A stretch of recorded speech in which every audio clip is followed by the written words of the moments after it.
Sambil nengok ke atas, ada yang lambaikan tangan.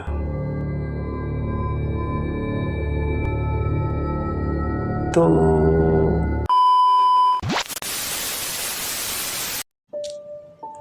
Halo guys, balik lagi dengan Rest Area 1919. Di sini saya akan menceritakan sebuah cerita di mana saya dan kakak saya itu mau ke bukit untuk nebang pohon.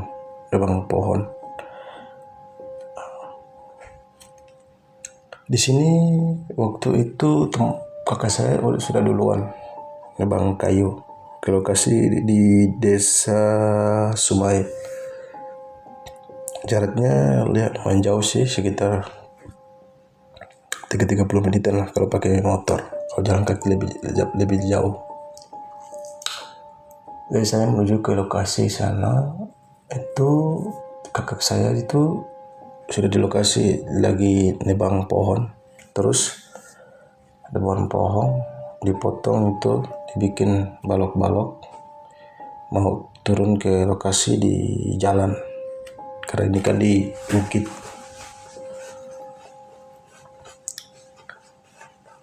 Sambil mereka nebang kayu pakai sensor, mesin potong itu biasa di sini bilang sensor. Saya menuju ke lokasi hutan kan, bukit lagi, lumayan sih bukitnya itu, sekitar 15 menit lah ke lokasi itu, ke bukit itu. Saya jalan dikit, mau sampai ke lokasi tebang kayu kakak saya situ kan. Udah mungkin saya salah lihat, entah apalah, karena jalan kan nengok kiri kanan kan. Terus saya lihat ada kayak sosok putih sih di pohon. Mungkin saya penasaran, saya nengok kiri lagi ke kanan, tidak ada. Itu saya berpikir ya mungkin saya lihat kali. Menuju lagi ke tempat kakak saya nebang pohon itu, dibikin balok-balok. Di situ mereka lagi potong itu kayu besar, kayunya besar sekali kayu. Potong itu memang di situ sih, jalur situ di bawah bukit itu, karena di situ juga ada rumah kebun sih. Itu rumah kebun kakak saya sih. Di situ pas di tikungan situ, katanya sih situ angker sih, banyak yang kecelakaan karena mungkin terlalu laju, bawa motor terlalu laju, ada yang jatuh ke jurang sih. Di situ juga kayak apa ya, horor. Terus juga di situ kecelakaan tuh hilang mayatnya sih, tidak dapat sampai sekarang. Kembali lagi di kakak saya sini, lagi potong kayu itu, bikin kayak balok-balok. Setelah itu dari bikin sebagainya sudah dibikin kayak balok-balok, saya angkatin. Kakak saya bilang udah angkat, udah luncur aja ke bukit, ke bawah ke jalur itu di jalan, nanti dia tergelincir ke bawah kayunya itu. Jadi angkat, saya tinggal kita dorong sedikit, kayunya meluncur ke bawah. Udah meluncur, saya angkatin nih. Terus angkatin karena kakak bilang nanti suruh ke bawah itu sampai ke jalur di jalan. Nanti kalau sudah di jalan kamu susun ulang itu. Susun itu rapi-rapi, nanti mobil yang angkatin, nanti mobil datang, mobil truk datang baru angkutin itu, bawa ke tempatnya. Saya sambil itu lucurin kayu ke bawah itu, dorong.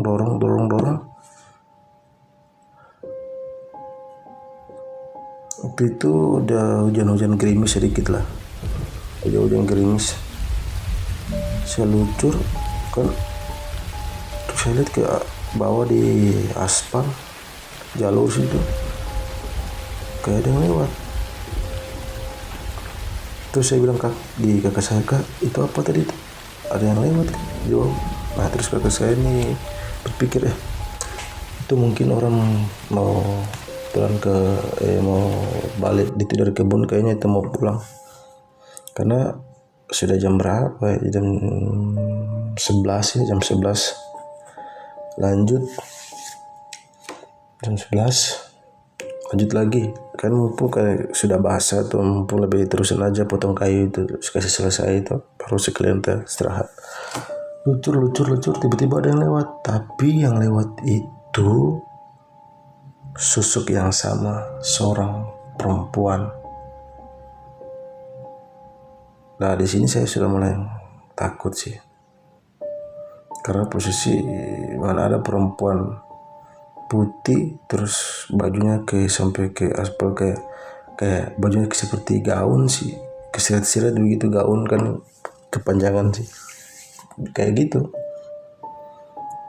Mulai lucur lagi sampai ke bawah, kayaknya sudah banyak yang di jalur sampai ke aspal situ. Saya ngomong ke kakak saya, "Kak, saya turunin susunnya, kayunya biar cepat." Terus kakak saya bilang iya. Terus kakak juga bilang hati-hati. Terus saya turun ke bawah. Nah sambil susun nih, sambil hujan gerimis,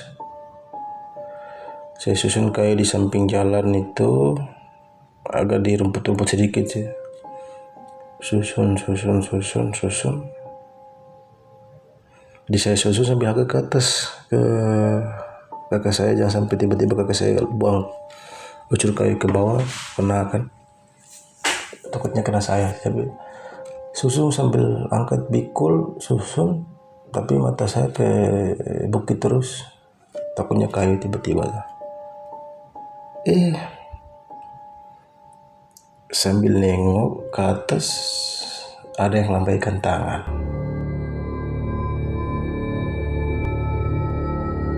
Itu kayunya masih banyak sih yang mau dipotong, cuma kakak saya sudah turun dari lokasi itu.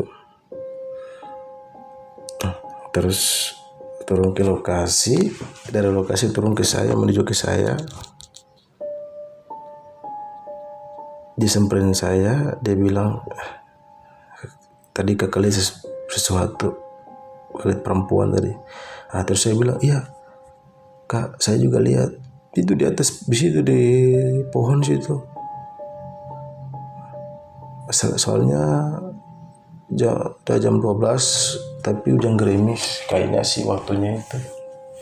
Biasanya orang bilang waktunya itu segitu, jam-jam segitu.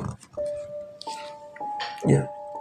Nah, balik ke rumah kebunnya, mumpungnya sudah jam makan siang, balik ke rumah kebunnya sih. Balik itu di situ kita makan siang. Ambil makan, tiba-tiba kakak saya bilang, "Diam, coba diam." Ternyata suruh diam itu ada yang cerita. Jadi di situ kan hutan sebelah sedikit, jarak sekitar 100 meter lah. 100 meter itu perkampungan Sungai sih. Dengar suara orang cerita, ada orang kayak sambil ngobrol.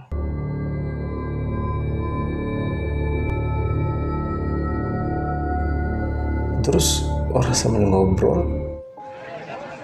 ketawa, kayak rame begitu.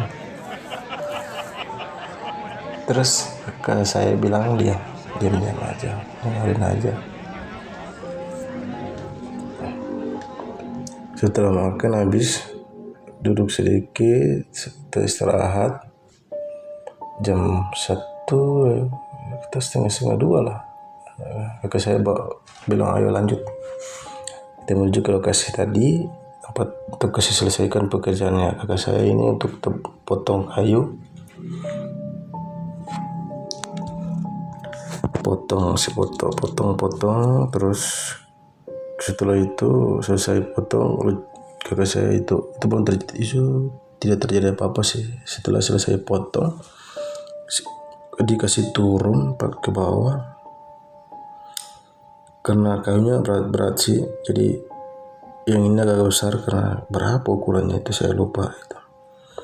Itu lucur harus 22 orang dan tolak dilucur ke bawah sampai ke jalur di bawah, di jalur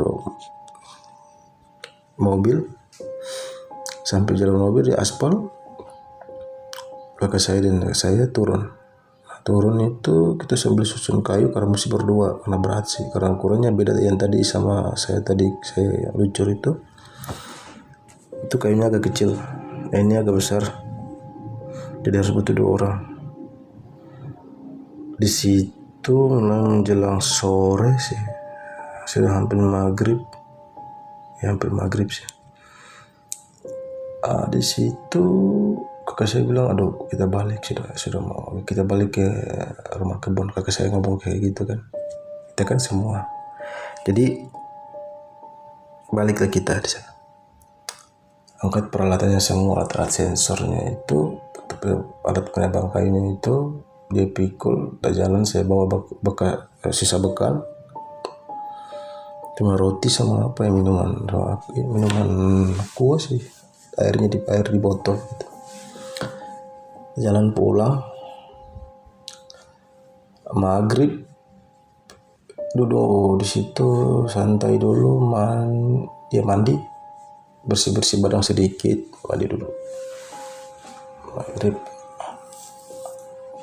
Rencana sih nginap di situ, di rumah kebun situ, karena memang kalau menginap di perkampungan sih bisa sih, cuma takutnya sampai kayu itu biasa kan di situ kan jalur mobil, jadi bisa nanti takutnya orang nyuri si kayu itu kan. Jadi nginap di kebun itu takutnya sampai ada yang ngambil, ada yang nyuri itu kayu. Jadi nginap di kebun itu, jadi makan malam santai sambil ngopi. Jam berapa? Sekitar jam 11 itu kan. Setelah lama sampai jam 12 menit lah, ada suara kaki yang melangkah di samping rumah. Ada suara langkah kaki, terus ada yang garuk-garuk di samping rumah, ada yang garuk,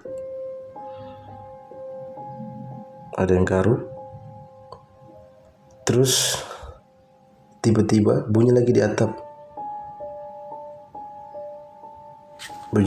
itu suara langkah kaki lagi, kayak orang jalan.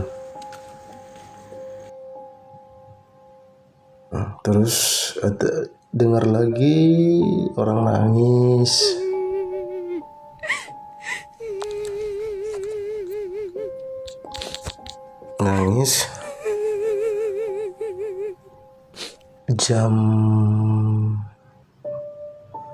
Karena kalau di kebun itu kan susah tidur kan kalau sudah dengar suara-suara kayak gitu. Tiba-tiba ada suara nangis lagi. Tapi sumber suara nangis itu arahnya sih ke tempat-tempat tabang kayu sih di situ. Suara nangis.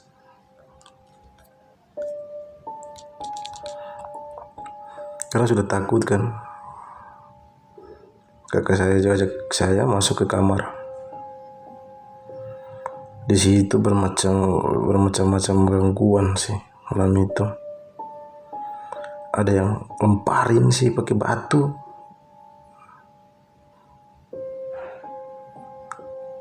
terus ketawa, nangis, suara nangis, terus lagi suara minta tolong. Dalam hati saya bilang, apaan ini malam ini nih, sial banget sih malam ini, bangke lah.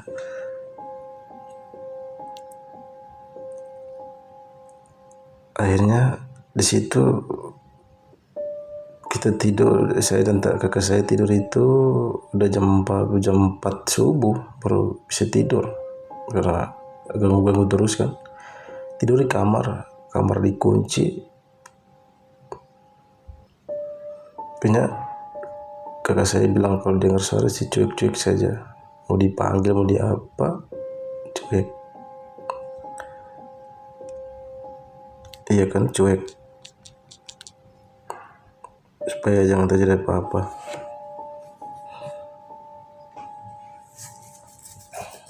Nah, besok kan paginya akhirnya sudah pagi kakak saya kebangunan,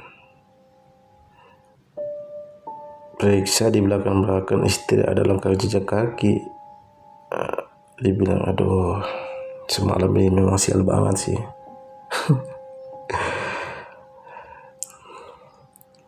Memang jalur situ karena banyak yang kecelakaan sih, itu kebanyakan orang kampung Sumai sih, karena dari luar mabuk, ini kecelakaan di situ bikin rawan sih. Makanya ada masyarakat juga tempel baliho di situ menulis rawan kecelakaan. Jadi di dua sisi, jalur atas sama jalur bawah ditempel biar kecepatannya itu bisa dipelanin dikit. Memang sial jalur situ, memang banyak masyarakat ceritakan di situ, memang angker. Ya mungkin disitulah. Terima kasih. Cerita ini diceritakan oleh Bung Gufran sih. Cerita ini diceritakan Bung Gufran.